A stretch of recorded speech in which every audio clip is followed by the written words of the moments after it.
Hello नमस्कार, welcome to my channel PSG Guruji. आज मैं आपके लिए लेके आया हूँ फिलॉसफी पर बेस्ड एमसीक्यूज क्वेश्चंस। आप चैनल को लाइक करें, सब्सक्राइब करें, शेयर करें। पहला क्वेश्चन देख लेते हैं। शिक्षा बालक के लिए है, बालक शिक्षा के लिए नहीं। यह कथन किसका है? जॉन डेवे, प्लेटो, अरस्तु। इसका राइट आंसर है जॉन डेवे। हर व्यक्ति का सत्य अलग होता है, सत्य हर स्थान पर बदलता रहता है। यह कौन सी फिलॉसफी या दर्शनवाद कहता है? तो यहां पर बात यह है कि जो सच है, जो ट्रूथ है, वो कंडीशनल है। तो ऐसा कहना प्रयोजनवादियों का है या प्रयोजनवाद का है। तीसरा क्वेश्चन देख लेते हैं। मनुष्य की मूल प्रवृत्ति पशुओं के समान है का मानना है। तो कौन मानते हैं कि मनुष्य की जो मूल प्रवृत्ति है वो पशुओं के समान है?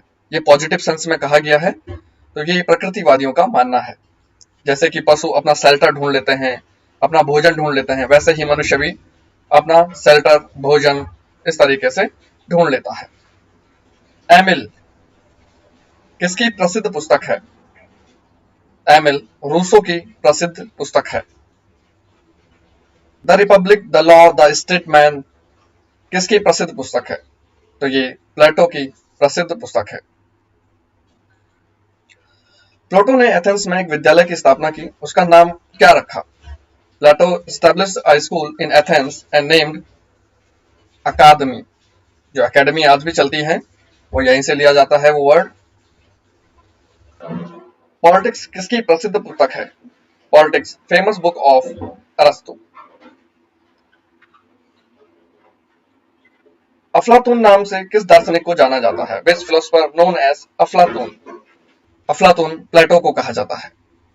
रिकंस्ट्रक्शन इन फिलोसफी में किसके व्याख्यान प्रकाशित हुए? तो जॉन डेवी के व्याख्यान प्रकाशित हुए थे।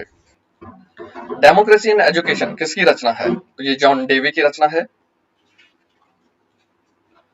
एजुकेशन ट्राइपोलर प्रोसेस है, ये किसने दिया था कि एजुकेशन ट्राइपोलर प्रोसेस है? ये जॉन डेवी ने कहा था। और इसमें ये ट्राइपोलर जो है वो क्या क्या है वो देख लेते हैं एक बार। Student, teacher and society. तो सोसाइटी को आज के टाइम में हम करिकुलम कहते हैं। लर्निंग बाय डूइंग का प्रस्ताव किसने रखा था? तो जॉन डेवी ने शिकागो में लर्निंग एंड डूइंग का प्रस्ताव रखा था। माइंड और spirit related to which philosophy? Mind और स्पिरिट की बात कौन करता है? आइडियलिज्म करता है, आदर्शवाद करता है। ट्रुथ, ब्यूटी एंड गुडनेस, सत्यम शिवम सुंदरम की बात कौन करता है? आइडियलिज्म, प्रैग्मेटिज्म, रियलिज्म और एक्सटेंशलिज्म। तो आइडियलिज्म जो है, आदर्शवाद जो है, वो सत्यम शिवम सुंदरम की बात करता है। Everything working on the principle of cause and effect. तो कॉज एंड इफेक्ट पे जो बात करता है वो आपको हमेशा याद रखना है कि वो रियलिज्म है, यथार्थवाद है। Which philosophy believed in dynamism? Dynamism पे कौन भरोसा करता है? प्रैग्मेटिज्म। फादर ऑफ फिलोसफी किसको कहा जाता है? फादर ऑफ फिलोसफी सुकरात को कहा जाता है। What is the philosophy of physical education program? तो जो प्रैग्मेटिज्म है, जिसको एक्सपेरिमेंटलिज्म कहते हैं, प्रयोजनवाद को ही फिजिकल एजुकेशन प्रोग्राम की फिलोसफी कहा जाता है। Which philosophy of education emphasis that experience is key to life? तो एक्सपीरियंस की बात जहां भी आएगी, अनुभव की बात जहां भी आएगी, वो प्रैग्मेटिज्म होगा, प्रयोजनवाद होगा। Which of the following discipline of philosophy examine what is real? तो व्हाट इज रियल की बात जहां पे हम सत्य को ढूंढते हैं या सत्य के होने की बात का हम प्रूफ लेते हैं या हम जानना चाहते हैं, तो वो मेटाफिजिक्स होता है। Playing the game in the spirit of game related to which philosophy? तो गेम जैसा है, खेल जैसा है, उसको उसी स्पिरिट के साथ खेलें, तो ये कहता है प्रकृतिवाद, naturalism. All ideas, values and realities changes. तो जब बात आएगी चेंजेस की तो ये डायनामिज्म में आएगा। तो इसका जो सही आंसर होगा वो प्रैग्मेटिज्म होगा, प्रयोजनवाद होगा। Freedom for education, society is necessary evil. तो ये बात करता है एक्सटेंशलिज्म, अस्तित्ववाद। तो फादर माने जाता है वो सोरेन किर्की माने जाते हैं। और जब भी बात फ्रीडम वाली आए या सोसाइटी वर्ड आए तो वो हमेशा एक्सटेंशलिज्म, अस्तित्ववाद से संबंधित होगा।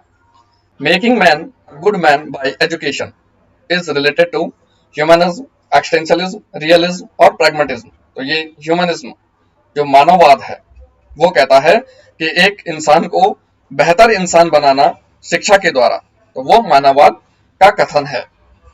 Epistemology is the branch of philosophy which deals with the theories of knowledge. जहां पे भी नॉलेज की बात होगी तो वहां पे क्या होगा, एपिस्टेमोलॉजी होगी। मेटाफिजिक्स और एपिस्टेमोलॉजी में अंतर क्या है कि मेटाफिजिक्स, जिसको कि तत्व मीमांसा कहते हैं, उसमें कोई भी एक व्यक्ति यह जानना चाहता है कि जो सच है वह कैसे सच है, रियलिटी के बारे में बात करते हैं। एपिस्टेमोलॉजी का मतलब है ज्ञान मीमांसा। तो जो ज्ञान है वो किस तरीके से हम अर्जित करेंगे, कैसे हमको ज्ञान की प्राप्ति होगी, जब हम नॉलेज के बारे में बात करेंगे तो वो एपिस्टेमोलॉजी होगी। Which branch of philosophy deals with knowledge, its structure, method and validity. तो जहां पे भी नॉलेज की बात आई है तो यहाँ पे हमें एपिस्टेमोलॉजी के साथ जाना होगा। Philosophy of education is a field of applied philosophy, pure philosophy, natural philosophy और सोशल फिलॉसफी। तो ये है applied philosophy. Philosophers are those who are lovers of the vision of truth. This was said by Socrates, Plato, Aristotle और Kant। तो ये कथन था सुकरात का। Analytical school of philosophy was propounded by Bertrand Russell, Theodore Bramel, Kant and J. Venus। तो इसका जो right answer है वो है Bertrand Russell।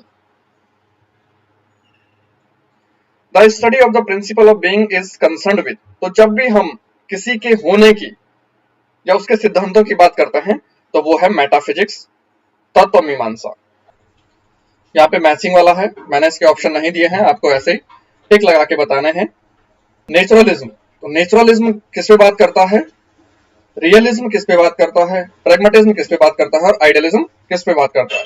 तो जो स्पिरिचुअलिज्म है, तो जो स्पिरिचुअलिज्म है उस पे हम बात करेंगे इधर आइडियलिज्म की। प्रैग्मेटिज्म जो है वो क्या है, एक्सपेरिमेंटलिज्म है। और रियलिज्म क्या है, जो यथार्थवाद है वो किस पे बात करता है, ऑब्जेक्टिविज्म पे बात करता है। और जो नेचुरलिज्म है वो आपका मेटरलिस्टिक हो जाएगा। इसके बाद बात करते हैं एपिस्टेमोलॉजी। एपिस्टेमोलॉजी ज्ञान मीमांसा। तो यहाँ पे जहां पे भी नॉलेज की बात आएगी हम उसको बात करेंगे कि ये एपिस्टेमोलॉजी है। लॉजिक की बात करेंगे जहां पे कि रीजनिंग होगा। एथिक्स की बात करेंगे जहां पे कि मोरल होगा। और एस्थेटिक की बात करेंगे जहां पे कि एस्थेटिक का मतलब होता है बॉडी ब्यूटीफुल। तो ब्यूटी की जहां पे बात आएगी वो एस्थेटिक हो जाएगा। और एथिक्स की बात आएगी जहां पे मोरल संबंधित बातें होंगी। लॉजिक की बात आ जाएगी जहां पे रीजनिंग होगी, तर्क शक्ति की बात करते हैं। और एपिस्टेमोलॉजी हो जाएगा आपका कि अल्टीमेट ट्रूथ है क्या, वो हमको कैसे मिलेगा, इसकी बात करेंगे। अब यहाँ पे कुछ छोटे छोटे क्वेश्चन हैं। आदर्शवाद के जनक किसको माना जाता है, तो आइडियलिज्म जो आदर्शवाद है वो किसको कहा जाता है, वो आपका प्लेटो को कहा जाता है। प्लेटो को कहा जाता है। यथार्थवाद का जन्म कौन है, रियलिज्म के जनक कौन है, तो रियलिज्म के जनक हैं अरस्तु, जो कि प्लेटो के ही शिष्य थे। और प्रकृतिवाद के जनक किसको माना जाता है, तो नेचुरलिज्म किसके लिए जाता है, रूसो को माना जाता है। अस्तित्ववाद का जनक कौन है, तो अस्तित्ववाद जो एक्सटेंशलिज्म है उसके जनक सोरेन किर्की को माना जाता है। Thank you so much. आज के वीडियो में इतना ही। लाइक करें, सब्सक्राइब करें, बने रहें पीएसजी गुरुजी के साथ। Thank you.